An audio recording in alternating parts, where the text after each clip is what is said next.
Hello everyone, कैसे हैं आप सभी लोग। मैं हूं विवेक फ्रॉम फिनटेक्स प्रो, जहां पर हम बात करते हैं फाइनेंस एंड टैक्सेशन की। एंड आज के सेशन में हम डिस्कस करने वाले हैं ITR 3 फाइलिंग ऑन कॉम्प्यूटेक्स। आपको कॉम्पिटिशन दिखाऊंगा, साथ ही मैं बताऊंगा कॉम्प्यूटेक्स सॉफ्टवेयर पे किस तरीके से आप कंप्लीट ITR 3 फाइल करेंगे। चलिए विदाउट एनी फर्दर डू चलते हैं सीधे स्क्रीन पे एंड स्टार्ट करते हैं आज के सेशन को।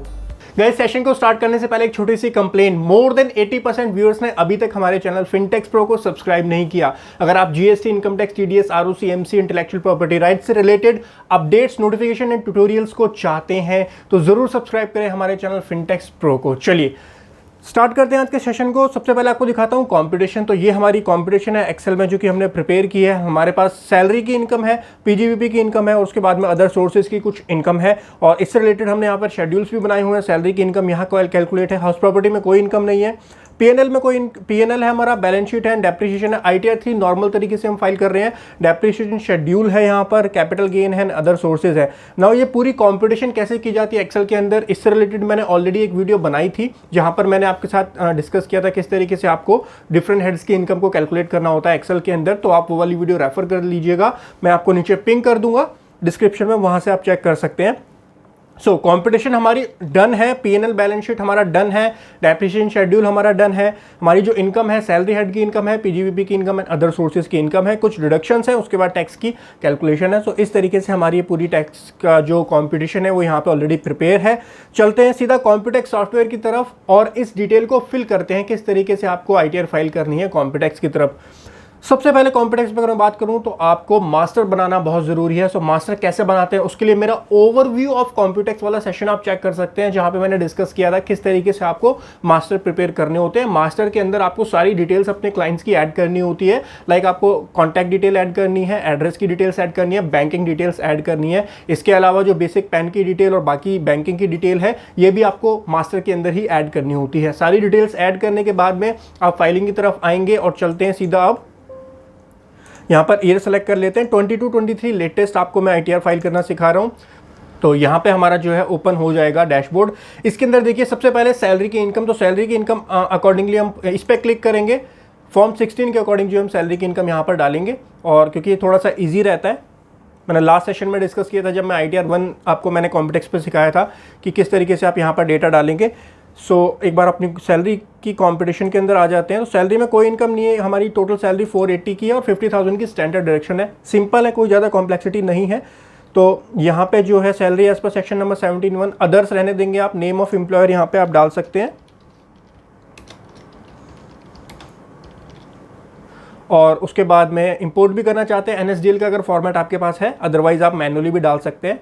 सो सैलरी एज पर सेक्शन 17(1) 4,18,000 है, तो 4,80,000 हम यहाँ पर पुट करेंगे और उसके बाद में डिटेल डालने के बाद में आप इसको एग्जिट कर सकते हैं। तो आपकी सैलरी की डिटेल यहाँ पर जो है वो सेव हो जाएगी। यहाँ पर सैलरी हमारी 4,30,000 आ गई। 480 माइनस 50,000 ऑटोमेटिकली यहाँ पर स्टैंडर्ड डिडक्शन जो है वो सिस्टम ने कैलकुलेट कर ली है और 4,30,000 आपको दिख रहा होगा। ये देखिए सैलरी के अंदर 4,30,000 आ गया। तो सैलरी का पार्ट डालना बहुत ही ईजी था, कोई कॉम्प्लेक्सिटी नहीं थी। हाउस प्रॉपर्टी हमारे केस में नहीं है तो इसकी डिटेल हम नहीं डालेंगे। बिजनेस हमारे केस में है, बिजनेस की सारी डिटेल्स हम यहाँ से एक बार फिल कर लेते हैं। तो बिजनेस के अंदर हम जाएंगे और बिजनेस की जो डिटेल्स है वो यहाँ पर डाल लेते हैं। सो यहाँ पर बिजनेस में डिटेल डालने से पहले हमको एक बार जाना पड़ेगा जनरल के अंदर, और जनरल के अंदर अपनी बैलेंस शीट एंड PNL की इन्फॉर्मेशन डालनी पड़ेगी। मैं आपको दिखा देता हूँ कहाँ पे आपको मिलेगा। आपकी जो जनरल इन्फॉर्मेशन पॉइंट नंबर 9 में आपको दिख रही है, इस पर आपको क्लिक करना है। जनरल इन्फॉर्मेशन में आपको डालनी है। सबसे पहले देखिए जनरल इन्फॉर्मेशन है, इसके अंदर आप जाएंगे तो इसमें आपकी बेसिक इन्फॉर्मेशन होगी। तो यहाँ पर जो भी आपके ऊपर एप्लीकेबल है, वैसे बाय डिफॉल्ट 99% जो है आपका यहाँ पर ठीक आता है। अगर आपके केस में कोई अदरवाइज सिचुएशन होती है तो उसके अकॉर्डिंग जो है यहाँ पर येस और नो आप कर सकते हैं। सबसे पहले पर्सनल एंड फाइलिंग की इन्फॉर्मेशन होती है, फिर रिप्रेजेंटेटिव असेसी की इन्फॉर्मेशन होती है। बाय डिफॉल्ट ये नो ही रहता है। उसके बाद ऑडिटर की इन्फॉर्मेशन, अगर आपके केस में ऑडिट एप्लीकेबल है। ऑडिट वाला केस मैं किसी दूसरी वीडियो में डिस्कस करूंगा, आज हम नॉन ऑडिट वाला केस ही डिस्कस कर रहे हैं, तो यहाँ पे इसीलिए हमने नो किया हुआ है। उसके बाद नेचर ऑफ बिजनेस में जितने भी टाइप्स के बिजनेस हैं वो आप यहाँ पर ऐड कर सकते हैं। कौन कौन से बिजनेस है, उसका बिजनेस कोड क्या है, वो आप यहाँ पर डाल करके ऐड कर सकते हैं। इन्फॉर्मेशन डालने के बाद में आप यहाँ पर सेव एंड एग्जिट करेंगे तो ये आपकी जनरल इन्फॉर्मेशन सेव हो जाएगी। उसके बाद balance sheet and profit and loss account की ये हमारी मेन इंफॉर्मेशन होती है जो कि आपको ITR 3 के अंदर जरूर फिल करनी चाहिए। So balance sheet and PNL के अंदर हम जाएंगे एंड यहां पर हम डिटेल्स डालेंगे। सबसे पहले देखिए ऊपर समझिए जो मेन यहाँ पर हेडिंग्स है, सबसे पहले सोर्सेज ऑफ फंड है, application of fund. Application of fund के 2 पार्ट्स हैं, उसके बाद manufacturing account, trading account, PNL के 3 पार्ट हैं पीएनएल के। उसके बाद स्पेकुलेटिव एक्टिविटी हमारी यहाँ पर आ जाती है। सोर्सेज ऑफ फंड अब ये कहाँ से मिलेंगे, यहाँ पे आपको अपनी बैलेंस शीट जो हमने अपनी कैलकुलेट, ये हमारी जो कैलकुलेशन है, यहाँ पे हम जाएंगे बैलेंस शीट के अंदर, यहाँ से हमको मिलेगा sources of fund and application of fund. अब इसको ध्यान से देखिएगा, प्रोप्राइटर फंड सबसे पहले आता है, आपकी कैपिटल आती है। सो कैपिटल हमने यहाँ पर ऑलरेडी डाली हुई है। सो ये बैलेंस शीट से हमारी फिगर्स आई हैं 33,50,000। उसके बाद में लोन एंड फंड कोई है तो वो आप यहाँ पर डालेंगे, अनसिक्योर्ड लोन है वो डालेंगे, डेफर्ड टैक्स लायबिलिटी है, सोर्सेज ऑफ फंड जो आपने बैलेंस शीट प्रिपेयर की है वहाँ से आपको ये इन्फॉर्मेशन मिल जाएगी। हमारे पास ओनली कैपिटल है एंड लायबिलिटी है, क्रेडिटर्स की लायबिलिटी है, तो क्रेडिटर्स की लायबिलिटी आपको यहाँ पर सोर्सेज ऑफ फंड में नहीं डालनी होती है, ठीक है। उसके बाद सेकंड आप जाएंगे एप्लीकेशन ऑफ फंड में। एप्लीकेशन ऑफ फंड में अब इसको जरा ध्यान से देखिएगा, मैं समझा देता हूं। यहां पे सबसे पहले आपको फिक्स असेट्स की डिटेल डालनी होती है, ग्रॉस ब्लॉक आपका कितना है, ग्रॉस ब्लॉक की और डेप्रिसिएशन की इंफॉर्मेशन आपको कहां से मिलेगी, बैलेंस शीट में आपको मिल जाएगी, लेकिन यहाँ पर हमने डेप्रिसिएशन शेड्यूल प्रिपेयर किया हुआ है तो वहाँ से इन्फॉर्मेशन डालनी होती है। डेप्रिसिएशन शेड्यूल किस तरीके से बनाते हैं कंपटीशन, इसको एक बार देख लीजिएगा आप लास्ट वीडियो में, जब मैंने जो ऑफिशियल इनकम टैक्स पोर्टल होता है वहाँ से कैसे रिटर्न फाइल की जाती है, जो वो वाला मेरा सेशन है उसमें मैंने एक कंपटीशन प्रिपेयर करना भी सिखाया हुआ है, कैसे डेप्रिसिएशन शेड्यूल बनाया जाता है। बाकी मैंने एक सेपरेट वीडियो भी बनाई है डेप्रिसिएशन शेड्यूल से रिलेटेड, वो भी आप चेक कर सकते हैं, ठीक है। तो यहां से आपको मिल जाएगा ग्रॉस ब्लॉक। तो ग्रॉस ब्लॉक का मतलब होता है total assets of that year before depreciation कितनी है। सो 31 मार्च को तो ये हमारी टोटल है 311,481, तो ये हमने डाली हुई है 3,11,480। उसके बाद डेप्रिसिएशन हमने यहाँ से माइनस किया हुआ है, तो ये डेप्रिसिएशन की कैलकुलेशन हमारी थी 72,583.50, तो 72,583 हमने यहाँ पर डेप्रिसिएशन क्लेम किया हुआ है। उसके बाद नेट ब्लॉक हमारा आ गया 238,897, 238,898, तो 1 रुपये का डिफरेंस है, फ्रैक्शन की वजह से कोई दिक्कत नहीं है। नीचे आएंगे आप लॉन्ग टर्म इन्वेस्टमेंट, ये 5 लाख का हमारा कोई ये बैलेंस शीट से आपको इसकी इन्फॉर्मेशन मिलेगी। इधर आ जाइए, यहाँ पे मैं हाईलाइट कर देता हूँ सो दैट आपको इजीली समझ में आ जाए। ये इन्फॉर्मेशन हमने डाल दी है एंड ये वाली इन्फॉर्मेशन हमने अपनी डाल दी है। उसके बाद में ये 5 लाख के हमारे क्या है, इक्विटी शेयर्स में इन्वेस्टमेंट है शेयर मार्केट के अंदर, तो वो हमने यहाँ पर पुट कर दिया। ये भी कहाँ पे आएगा, आपका एप्लीकेशन ऑफ फंड्स के अंदर आएगा। शॉर्ट टर्म इन्वेस्टमेंट कोई है वो आप यहाँ पर डाल सकते हो। उसके अलावा इधर आ जाइए, तो इन्वेंट्री है कोई अगर, तो इन्वेंट्री की डिटेल्स आप यहाँ पर डाल सकते हो। अगर ट्रेडिंग करते हैं आप तो फिनिश गुड्स में डाल सकते हो। अगर आपको कोई रॉ मटेरियल भी है तो रॉ मटेरियल वाले कॉलम्स के अंदर आप डाल सकते हो। नेक्स्ट हमारा जो आता है दैट इज सनरी डेटर्स। सनरी डेटर्स आपके कोई हैं तो उसकी डिटेल्स आप दे सकते हो। कैश इन हैंड और balance with bank. Balance with bank को एक बार मेक श्योर कर लीजिए आपकी बैंक स्टेटमेंट से वो मैच हो रहे हैं या नहीं हो रहे, तो एक बार डाल देते हैं। कैश इन हैंड हमारा 1 लाख है और 16,38,000 का बैंक बैलेंस है, तो ये 10 लाख और 1638 परफेक्ट, ये दोनों मैच हो गए। तो इसको भी एक बार हाईलाइट कर देते हैं सो दैट हमारे लिए इजी रहे बाद में। और ये 5 लाख का भी हमने डाल दिया है, परफेक्ट। तो एक फिगर रह गई हमारी, वो है करंट लायबिलिटी की, जो कि हमारी क्रेडिटर्स की। सो ये डिटेल्स डालने के बाद में आप इसको आगे जाएंगे, नेक्स्ट करेंगे। नेक्स्ट में यहाँ पे आपको मिल जाएगा, ये हमने डाली हुई सनरी क्रेडिटर्स के अंदर। देखिए ये भी एप्लीकेशन ऑफ फंड्स के 2 पार्ट से दूसरा पार्ट है एप्लीकेशन ऑफ फंड का। यहाँ पर आपको डालना होता है लोन एंड एडवांसेस जो कि आपने दिए हैं, क्योंकि ये एप्लीकेशन ऑफ फंड्स है तो जो आपने दिए हैं वो आपके यहाँ पर आएंगे। और उसके बाद में total current assets loan and advances जो कि आपने दिए हैं, इसमें से डी पॉइंट जो है वो माइनस होता है। पॉइंट डी किस चीज़ का होता है, ये करंट लायबिलिटी का आपका पॉइंट होता है। करंट लायबिलिटीज एंड प्रोविजंस जो होते हैं आपके वो यहाँ से माइनस होते हैं। तो सनरी क्रेडिटर्स हमारे केस में था कितना 27,744, तो हमने डाला सनरी क्रेडिटर 27,744। उसके अलावा कोई और आपकी करंट लायबिलिटी है वो आप यहाँ पर शो कर सकते हैं। कोई प्रोविजन है, प्रोविजन आप यहाँ पर रिफ्लेक्ट कर सकते हैं। नेट करंट असेट्स आपकी आ जाएगी 26,111,03 और उसके बाद टोटल एप्लीकेशन ऑफ फंड 33,50,000 हमारे यहाँ पर हो जाएंगे। तो अब आप नीचे देखेंगे, ध्यान से देखिए एक बार, सोर्सेज ऑफ फंड हमारे एप्लीकेशन ऑफ फंड्स के इक्वल होने चाहिए हमेशा, और यहाँ पर जो आपका डिफरेंस आ रहा है वो हमेशा 0 होना चाहिए। बैलेंस शीट से आपका ये मैच नहीं करेगा। बैलेंस शीट में आप देखेंगे तो हमारा टोटल कुछ और आ रहा है, और उसके पीछे रीजन ये है कि बैलेंस शीट में हमने डिफरेंट अप्रोच फॉलो की है। यहाँ पर इसको बेसिकली ना नेट वर्थ बोला जाता है कि ये सोर्सेज ऑफ फंड है, ये आपके एप्लीकेशन ऑफ फंड है। तो थोड़ा इनकम टैक्स के अंदर रिपोर्टिंग अलग तरीके से होती है, इसीलिए यहाँ पर ऐसा आता है। बट इवेंचुअल जो आपका रिजल्ट आएगा, सोर्सेज ऑफ फंड मस्ट भी equal to application of funds होने चाहिए, और बैलेंस शीट तो ऑब्वियसली आपकी यहाँ पर इक्वल होगी, लेकिन अलग अलग फिगर्स होती हैं। क्योंकि यहाँ पर देखिए हमने क्या किया, यहाँ पर हमने करंट असेट्स को अपनी लायबिलिटी में इंक्लूड किया है और इन्होंने क्या किया है, हमारे एप्लीकेशन ऑफ फंड्स में से माइनस कर दिया करंट लायबिलिटी, तो वही डिफरेंस बस यहाँ पर आपका आएगा। चलिए, सोर्सेज ऑफ फंड में हमने फिगर्स डाल दी हैं, एप्लीकेशन ऑफ फंड्स में हमने फिगर डाल दी है, मैन्युफैक्चरिंग अकाउंट उसके बाद आपका आ जाता है। मैन्युफैक्चरिंग अकाउंट की जो डिटेल्स है वो आप यहाँ पर डाल सकते हैं। ये आपका manufacturing, trading and PNL account जो है उसकी इन्फॉर्मेशन आ गई है। तो पीएनएल पे एक बार चलते हैं जो हमने बनाया है। सो मैन्युफैक्चरिंग हम वाला केस हमारे में नहीं है। अगर आपकी मैन्युफैक्चरिंग की डिटेल है तो opening raw material, factory overhead, closing stock, direct expenses और वेजेस की इन्फॉर्मेशन आप यहाँ पर दे सकते हैं मैन्युफैक्चरिंग अकाउंट के अंदर। उसके बाद ट्रेडिंग अकाउंट आपका आ जाता है। तो ट्रेडिंग अकाउंट के बाद इसमें आपका सेल्स ऑफ गुड्स, यहाँ पे देखिए रेवेन्यू फ्रॉम ऑपरेशंस आपको डालना होता है। सेल्स ऑफ गुड्स आपने कितने की करी है, सेल्स ऑफ सर्विस आपकी कितने की है, उसके बाद में टोटल आ जाएगा। फिर ग्रॉस रिसीट फ्रॉम प्रोफेशन, अगर आपका प्रोफेशन है तो हमारा प्रोफेशनल केस ही है। प्रोफेशन के केस में कितनी ग्रॉस रिसीट्स हुई आपको लास्ट ईयर, सो 1350547 ये आपके पीएनएल में ये ही है हमारा, देख लीजिए gross receipt from receipt of services, तो 1352547 हमारा यहाँ पे आया है। यही हमारा जीपी बन गया है 1352547, क्योंकि कोई भी डायरेक्ट एक्सपेंस हमारा नहीं होता है प्रोफेशनल वाले केस में। उसके बाद और कोई एक्सपेंस है, डायरेक्ट एक्सपेंस है, परचेजेस है, वो डिटेल्स आप डाल सकते हैं, क्योंकि ये सर्विस वाला केस है तो सर्विस वाले केस में जनरली परचेज नहीं होती है, तो इसीलिए यहाँ पर कोई भी फिगर नहीं है। आपके केस में अगर डिटेल्स अवेलेबल है आप पीएनएल से देख करके यहाँ पर फिगर्स पुट कर सकते हैं। उसके बाद हमारे 3 पार्ट्स में पीएनएल डिवाइड होता है, तो इसको एक बार देख लेते हैं। पीएनएल के अंदर आपके क्या क्या जो भी आपके खर्चे हैं या फिर अदर इनकम है वो आप पीएनएल के अंदर डाल सकते हैं। तो gross profit transfer from trading account 1352547, तो यहाँ पे आप देखेंगे तो ग्रॉस प्रॉफिट 1352547 हमारा ट्रांसफर होकर आ गया पीएनएल अकाउंट के अंदर। अब हमको ये सारे खर्चे यहाँ पर बुक करने हैं, ठीक है।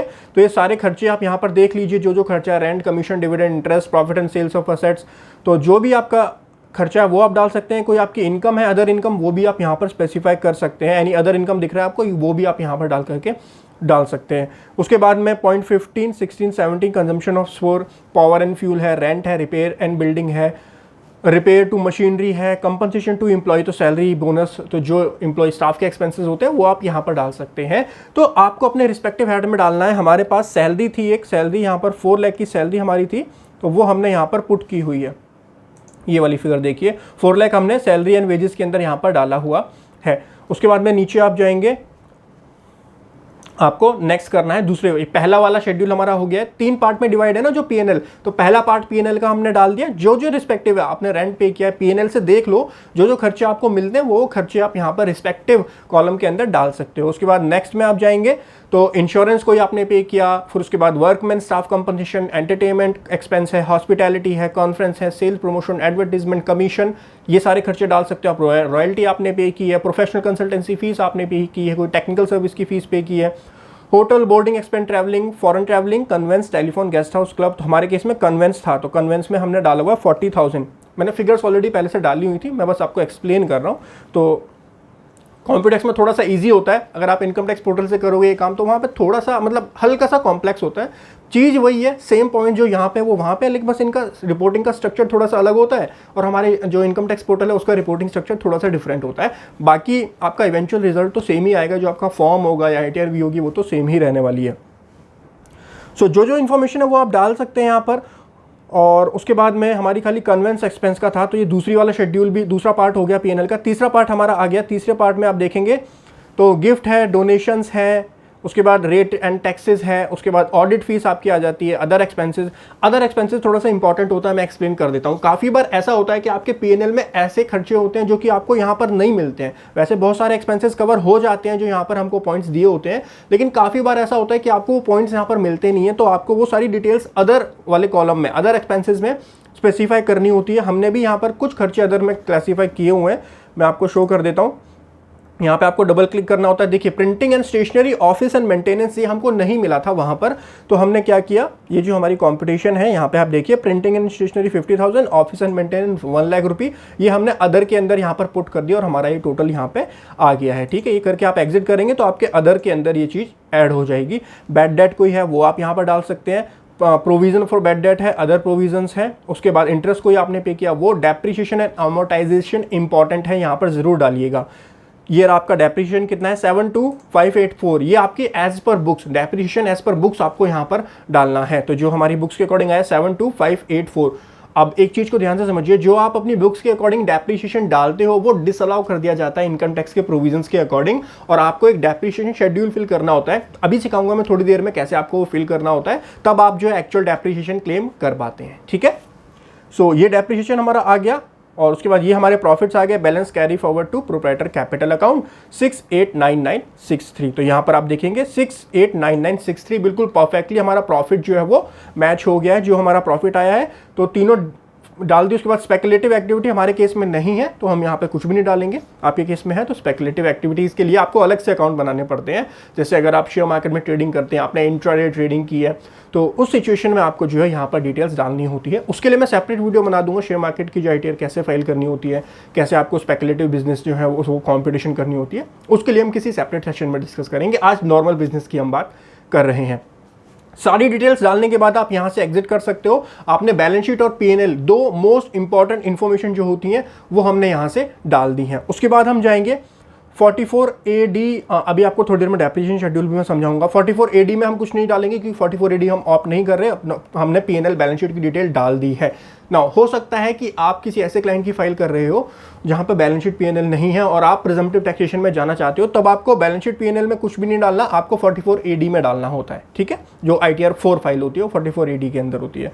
या फिर कोई नो अकाउंट केस है तो उसकी डिटेल आप यहाँ पर डाल सकते हो, और कोई अदर इन्फॉर्मेशन तब डालनी होती है जब आपके ऊपर ऑडिट एप्लीकेबल होता है। और उसके बाद ICDS अगर आपके ऊपर ऑडिट एप्लीकेबल है तो ICDS अगर आपके ऊपर एप्लीकेबल होता है तब आप यहाँ पे सेलेक्ट करके इन्फॉर्मेशन को पुट करेंगे। उसके बाद अदर शेड्यूल्स आते हैं, तो income of specified person, schedule of asset and liability, ये आप पढ़ लीजिएगा। हर केस में एप्लीकेबल नहीं होते हैं। अगर आप या आपके क्लाइंट के केस में एप्लीकेबल होता है तो आपको वो रिस्पेक्टिव शेड्यूल भी फिल करना है यहाँ पर। ठीक है, TSPA का हो गया, अपोर्शन असेट एंड लायबिलिटी। उसके बाद income of specified person, foreign asset, receipt and payment account, DDT हो गया आपका, और बायबैक शेयर्स हो गए। तो अगर एप्लीकेबल है तो आप यहाँ पर फिल कर सकते हैं, अदरवाइज ये ऊपर वाले इन्फॉर्मेशन फिल करके आप यहाँ पर क्या करेंगे, एग्जिट करेंगे। तो जनरल इन्फॉर्मेशन में आपको अपनी बैलेंस शीट और P&L की इन्फॉर्मेशन यहाँ पर देनी होती है। अब मैंने आपको एक चीज़ समझाई थी कि PGB पे हमको डेप्रिसिएशन शेड्यूल भी डालना होता है। तो यहाँ पे आप देखेंगे बिजनेस के नीचे होता है स्पेकुलेटिव बिजनेस। स्पेकुलेटिव बिजनेस अभी मैंने आपको, आज का टॉपिक नहीं है हमारा नॉर्मल बिजनेस था, उसके नीचे डेप्रिसिएशन ऑन एसेट आता है। तो इस शेड्यूल के अंदर चलते हैं और दिखाता हूँ यहाँ पे कैसे आपको फिगर पुट करनी होती है। तो यहाँ पे जो है आपको फिगर डालनी होती है। तो बहुत ही इजी मेथड है। बेसिकली आपको करना क्या है, आपको अपनी कंपटीशन में से डेप्रिसिएशन शेड्यूल देखना है, वहाँ से यहाँ पे फिगर पुट करनी है। तो जैसे मैंने यहाँ पर डिटेल्स ऑलरेडी डाली हुई है, आप डिस्क्रिप्शन में सेलेक्ट करेंगे कि क्या है, और air pollution control, books, building. तो यहाँ पर जितने भी ब्लॉक्स हैं वो ब्लॉक्स यहाँ पर आइडेंटिफाई किए हुए हैं। प्लांट एंड मशीनरी है। उसके बाद में वो ग्रुप क्या है, तो ग्रुप आपको यहाँ से आइडेंटिफाई करना है। फिर रेट क्या है, डेप्रिसिएशन का क्या रेट है, प्रीवियस ईयर ब्लॉक कितना था, उसके बाद में ओपनिंग WDV कितनी थी। ये सारी इन्फॉर्मेशन आपको कहाँ से मिलती है, मैंने आपको बताया था डेप्रिसिएशन शेड्यूल जो होता है हमने जो बनाया हुआ है, यहाँ पे हमको सारी इन्फॉर्मेशन मिल जाती है कि ओपनिंग WDV क्या है, put to use more than 180 days, put to use more than 180, less than 180 days. तो यहाँ पे आप एक चीज़ फॉर्मेट देखिए थोड़ा सा, एडिशन अप टू 310 तक जो है वो आपके 180 डेज जो है वो हो जाते हैं। अगर 310 तक आपने कोई 310 का मतलब 3 अक्टूबर तक आपने कोई भी एडिशन किया है तो आपने उस असेट को मोर देन 180 डेज यूज कर लिया है। तो वही हमारी शीट में आप देखेंगे हमने लिखा हुआ है put to use for more than 180 days. यहाँ पे उन्होंने इस चीज़ को दिया है कि addition up to 3 October for that respective year. तो वो फिगर्स हमने यहाँ पर डाली हुई, देखिए फिगर्स मैच हो रही है हमारी 84433, उसके बाद 74625 नीचे है, उसके बाद 26171 ये हमारा बीच में आ गया है। ठीक है, एडिशन आफ्टर 310 का मतलब होता है कि इस असेट को, जो ये वाला है कॉलम नंबर 9 में जो असेट है, ये असेट हमने 180 डेज से कम यूज किए तो यहाँ पर हमको 50% डेप्रिसिएशन मिलेगा। सेक्शन 32 बोलता है इनकम टैक्स एक्ट का कि अगर आप एक असेट को 180 डेज से कम यूज करेंगे तो आपको 50% डेप्रिसिएशन ही क्लेम कर पाएंगे आप उस रिस्पेक्टिव ईयर के अंदर। फिर जो आपने सोल्ड किया है इसमें से वो डालना है, सोल्ड किया है इसमें से वो यहाँ पर डालना है, पर्सनल यूज वो यहाँ पर आ जाएगा। उसके बाद डेप्रिसिएशन आपका ऑटोमेटिकली कैलकुलेट हो जाएगा यूटिलिटी में, और क्लोजिंग WDV आ जाएगी। इसको आप मैच कर लीजिएगा अपनी डेप्रिसिएशन शेड्यूल से। तो 238898 और आप नीचे टोटल देखेंगे तो 238898 और 72584। तो आपको अब जो डेप्रिसिएशन अलाउ होगा, मैंने आपको बोला था कि डेप्रिसिएशन हमको अलाउ होता है डेप्रिसिएशन शेड्यूल के अकॉर्डिंग, तो डेप्रिसिएशन शेड्यूल आपका 72584 यहाँ पे आ गया है और ये आप डेप्रिसिएशन क्लेम कर सकते हैं। तो ये इन्फॉर्मेशन वैसे ऑलरेडी मैंने डाली हुई है, बट बहुत सिंपल तरीके से आप यहाँ पे इन्फॉर्मेशन को ऐड कर सकते है। सो इस तरीके से आपको डेप्रिसिएशन शेड्यूल डालना होता है, एक इंपॉर्टेंट शेड्यूल होता है। जब आप एक नॉर्मल ITR फाइल करते हैं, ITR 3 फाइल करते हैं, तो डेप्रिसिएशन शेड्यूल आपको ज़रूर बना लेना चाहिए। इसके बाद में हम इसको एग्जिट करेंगे।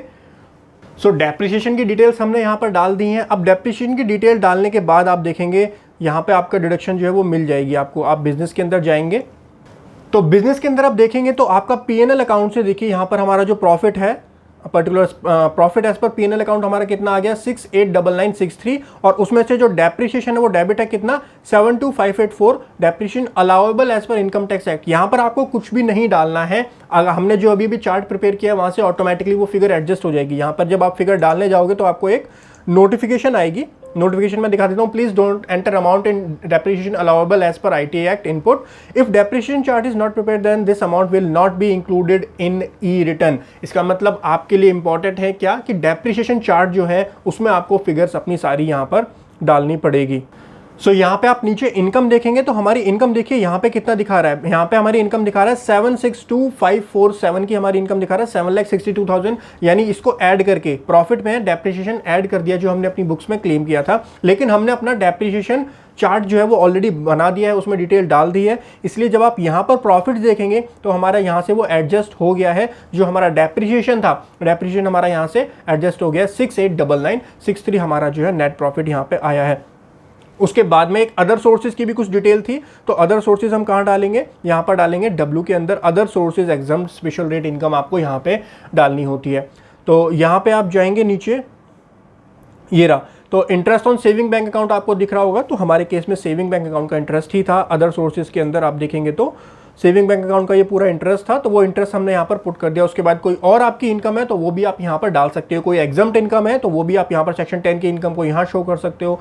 तो डिफरेंट टाइप की जो इनकम है, अदर इंटरेस्ट इनकम को आप यहाँ डाल सकते हो, सेविंग अकाउंट बैंक अकाउंट के इंटरेस्ट को यहाँ डाल सकते हो।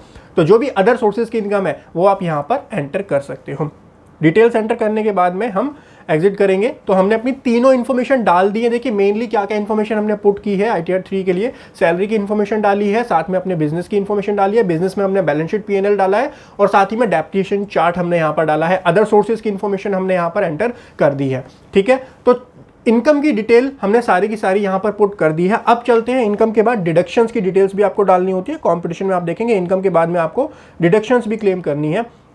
तो यहाँ पे आपको दिख जाएगा डिडक्शंस की डिटेल। ये आप डिडक्शन दिख रहा है आपको, 80C के लिए अलग से दिया हुआ है क्योंकि 80C बहुत कॉमनली यूज होता है। तो 80C पे जाकर के 80C में हमारा म्यूचुअल फंड के अंदर या फिर इंश्योरेंस आपने कराया है, जिस भी हेड के अंदर जितना जितना है वो आप यहाँ पर डाल सकते हो और अपनी 80C के अंदर जो है डिडक्शंस को क्लेम कर सकते हो। तो टोटल हमारा कितना है 80C का। उसके बाद 80D की भी थी, वो भी इसके साथ में आपको मिल जाएगी नीचे। तो 80D की हमारे केस में कितनी थी 20650। इसमें से 5000 का जो था वो क्या था, प्रिवेंटिव हेल्थ चेकअप 5000 आप क्लेम कर सकते हो, वो हमने क्लेम किया। और प्रीमियम जो है वो 15650 का इंश्योरेंस प्रीमियम हमने पे किया है, तो वो हमने यहाँ पर 80D के अंदर क्लेम कर लिया है। तो सिंपली इस तरीके से आप 80D की डिडक्शन एंड 80C की डिडक्शन को क्लेम करेंगे। उसके बाद में यहाँ से क्या कर लीजिए, एग्जिट कर लेना है आपको। तो ये डिटेल हमारी सेव हो गई है। उसके बाद में डिडक्शंस की डिटेल, कुछ थोड़ी सी डिडक्शन और रह गई है शायद। सेविंग बैंक अकाउंट 80TT है, ये आपको डालने की ज़रूरत नहीं होती है, ऑटोमेटिकली आपका यहाँ पर जो है वो कंसीडर कर लिया जाता है। इधर आप देखेंगे तो मैं डिडक्शंस में आपको दिखा देता हूँ।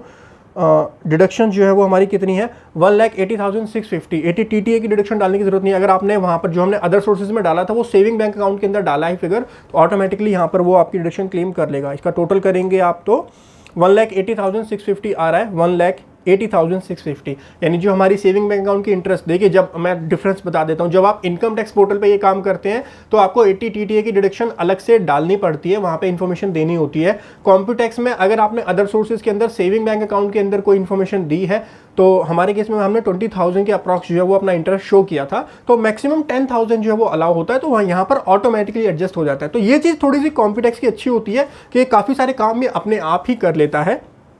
चलिए मूविंग फर्दर, उसके बाद है आपका जनरल इन्फॉर्मेशन में डाल दी, बैलेंस शीट डाल दी। प्रीपेड टैक्सेस बहुत इंपॉर्टेंट है। अब यहाँ पे देखिए आपका टैक्स कैलकुलेट होकर आ गया होगा, tax including surcharge and health and education cess आपका कितना आ गया 109,427 आ गया हमारा, और इंटरेस्ट एंड लेट फी लगी है 7710 की। तो इतना आपने टैक्स भी पे करना है। हमारा जीरो इसलिए आ रहा है क्योंकि हमने ऑलरेडी एडवांस टैक्स पे किया हुआ है। Self assessment tax. अगर आपने पे नहीं किया तो आपको जाना है प्रीपेड टैक्सेस के अंदर, ये बहुत इंपॉर्टेंट है। और 26 ईयर्स का डेटा यहाँ पे इंपोर्ट करना है। जो भी आपके चालान है, जो भी आपने सेल्फ असेसमेंट टैक्स पे किया है, जो भी आपका TDS डिडक्ट हो रखा है, आपको यहाँ पर इंपोर्ट कर लेना है। इंपोर्ट डेटा फ्रॉम 26 ईयर्स, बहुत इंपॉर्टेंट डॉक्यूमेंट होता है ये।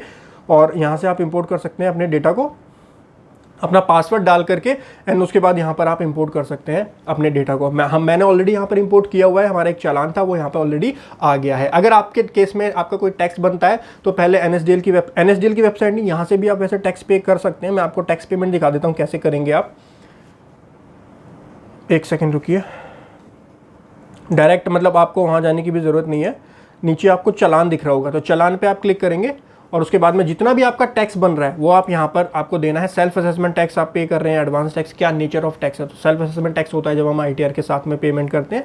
असेसमेंट ईयर करेक्ट सेलेक्ट कीजिएगा, उसके बाद आप अमाउंट ऑफ टैक्स डाल दीजिए, टोटल डाल दीजिए, और उसके बाद में आप किस मेथड से करना चाहते हो तो यहाँ पर E-पेमेंट आप सेलेक्ट कर लीजिएगा।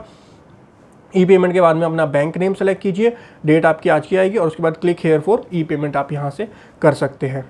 तो आफ्टर पेमेंट के बाद में आपका जो डॉक्यूमेंट जनरेट होगा, जो आपका चालान जनरेट होगा, उसको डाउनलोड ज़रूर कर लीजिएगा और वहाँ से चालान नंबर और BSR कोड यहाँ पर एंटर कर दीजिएगा। ठीक है, तो इस तरीके से आप यहाँ पर डिटेल डाल सकते हैं, अपने टैक्स चालान जनरेट कर सकते हैं यहाँ पर। एक बार ये हो जाए इसके बाद आप इसको एग्जिट कर सकते हैं यहाँ पर। परफेक्ट, तो चालान बनाना आप सीख गए। चालान कैसे बनाएंगे आप यहाँ कॉम्प्यूटेक्स से, उसके बाद में प्रीपेड टैक्सेस में जा करके 26 ईयर्स से इंपोर्ट कर लीजिएगा, वो सारा डेटा आपका यहाँ पर आ जाएगा। उसके बाद चालान वेरीफाई करना है तो वो भी आप कर सकते हैं। यहाँ पे आप क्लिक करेंगे, मैं आपको चालान वेरीफाई करना दिखा देता हूँ, क्योंकि अगर गलत डिटेल डाल दोगे तो दिक्कत हो जाएगी। यहाँ पर आप सेलेक्ट करो, उसके बाद में वेरीफाई चालान पर आपको क्लिक करना है। यहाँ पे